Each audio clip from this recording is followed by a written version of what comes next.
बोले जितनो गोबर लेके जाएगी उतनो लोना माखन को तोकू मुए देनो पड़ेगो। एक गोपी नंद रानी यशोदा के पास आई, पास आकर के बोली मैया मेरे घर में आज पूजा हेवेवारी है, मुझको गोबर ले जानो, मैं आपकी गैया को गोबर ले जाऊं। मैया बोली गोबर भी कोई मांगवे की चीज है? अरे भैया घी मांगवे आयो करें, दूध मांगवे आयो करें, दही मांगवे आयो करें, तू गोबर मांगवे आई? अरे गोबर तो बिना पूछे ले जानो चाहिए, ले जा। जैसी गोबर ले जाने के लिए वो गई तो सोई ठाकुर जी आ गए छोटे से। मैया इतने कहा कियो? मैया बोली कहा भयो तेने याकू गोबर ले जावे की क्यों कह दई?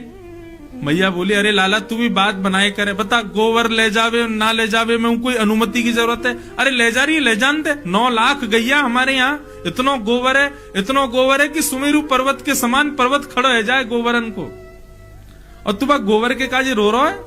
छोटे से ठाकुर जी बोले मैया तू ना जाने, गोबर गौ माने गैया, वर माने वहां को वरदान, वो गोबर है तो पता 33 करोड़ देवता गैया में रहे, लक्ष्मी को जगह नहीं मिली, तब लक्ष्मी ने आके बोली मैं कहां रहूं, तो लक्ष्मी को स्थान गोबर में दियो।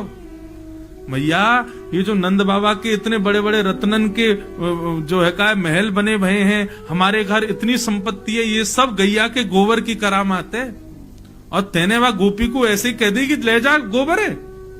मैं तो ना ले जान दूंगा, मैं तो वह गोपी है जाके अभी रोकूं। ठाकुर जी गए, गोपी के पास गए, गोपी गोबर उठा रही थी। ठाकुर जी बोली एरी नेक डट जा। अब ये भी विचार करते रहो, ये जगन्नाथ हैं, ये पूरे विश्व को बनाने वाला व्यक्ति थोड़े से गोबर के लिए लड़ने जा रहा है। गोपी तो बोले ए नेक डट जा, कहां ले जा रही है गोबर? और नंदरानी यशोदा ने मुंह को कहिए ले जाओ गोबर है।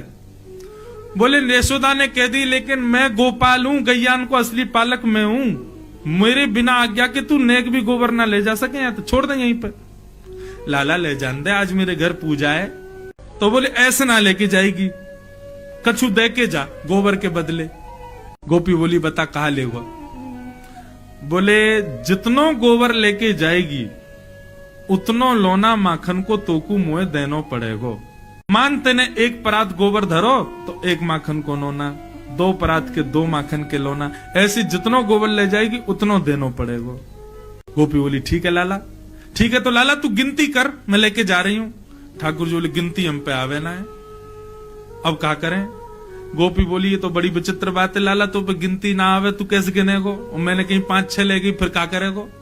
ठाकुर जी बोले मुंह पे ना आवे लेकिन मैया पे आवे, और मैया अभी आवेगी ना गिनती करवे, तो क्या करें?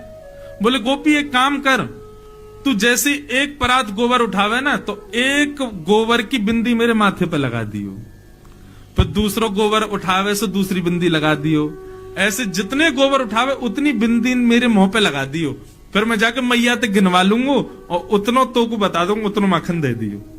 ये वो जगन्नाथ हैं जिन्होंने पूरे विश्व को बनाया, और आज यहां गोबर बेच रहे हैं और बदले में क्या ले रहे हैं? मक्खन, और वो भी मक्खन तब ले रहे हैं जब 9 लाख गैया घर में है।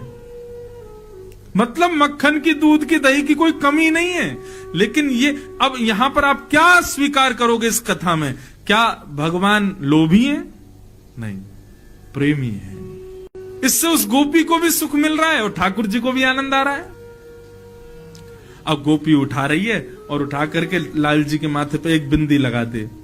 अब सोचो ठाकुर जी कैसे लग रहे होंगे, हैं? सांवरे से ठाकुर जी, सिर पर मोर पंख पहने हैं, तिलक लगाए हैं, नन्हे से पीतांबरी पहने और गोबर की बिंदी लगवा रहे हैं अपने मुख पे, गो रोचन तिलक किए।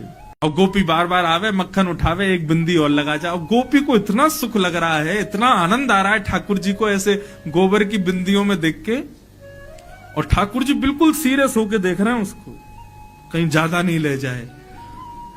जैसे ही गोबर उठावे तो रुक, लगा बिंदी लगा यहाँ पे, वो बिंदी लगा जाए।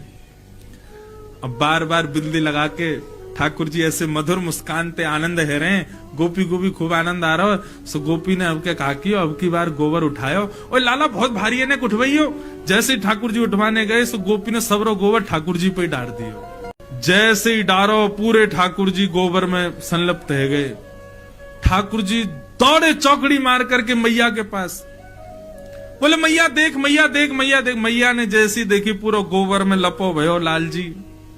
अरे लाला तू को कितनो नवाओ कितनो दबाओ, या गोबर में ही जाके खेले, देख काकल लियो, चला साफ करूं। मैया ध्यान ते करियो, क्यों बिंदी लगी वही है वो नहीं मिट जाए कहीं। हाँ ऐसे करियो कि बिंदी गिनती में आ जाए, उतनो मक्खन लेके आनो गोपी ते। ये कौन है? ये प्रेमी ठाकुर जी। अब इस कथा को सुना तो आप सबके चेहरे पर प्रसन्नता आ गई और जगन्नाथ जी प्रिय लगने लगे। नारद जी कह रहे हैं व्यास जी आपने सब जगह भगवान को भगवान बना दिया, लेकिन वो प्रेम भी करते हैं और हमारे प्रेमी भी बन सकते हैं। आपने कहीं नहीं लिखा, इसलिए आपका हृदय शांत है। ऐसा कुछ लिखो जिसको सुनने पढ़ने के बाद में सुनने वाला ठाकुर जी को भगवान ना माने, ठाकुर जी को अपना प्रेमी माने। जो संबंध वो संसार में बनाता है, भाई बंधु सखा मित्र माता पिता पति पत्नी, ये सारे संबंध वो ठाकुर जी से बनावे। ऐसा कोई ग्रंथ लिखो जिसको पढ़ने के बाद में ठाकुर जी हमारे लगने लगे।